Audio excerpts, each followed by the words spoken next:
اے اہل اسلام، اب اللہ اور اس کے رسول کی طرف سے ان مشرکوں سے جن سے تم نے عہد کر رکھا تھا بیزاری اور جنگ کی تیاری ہے۔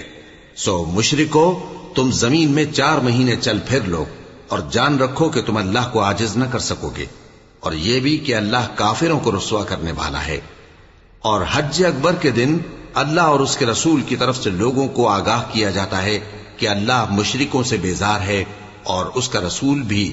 اب اگر تم توبہ کر لو تو تمہارے حق میں بہتر ہے، اور اگر نہ مانو تو جان رکھو کہ تم اللہ کو ہرا نہیں سکو گے۔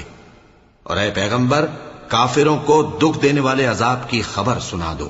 البتہ جن مشرکوں کے ساتھ تم نے عہد کیا ہو اور انہوں نے تمہارا کسی طرح کا قصور نہ کیا ہو اور نہ تمہارے مقابلے میں کسی کی مدد کی ہو، تو جس مدت تک ان کے ساتھ عہد کیا ہو اسے پورا کرو کہ اللہ پرہیزگاروں کو دوست رکھتا ہے۔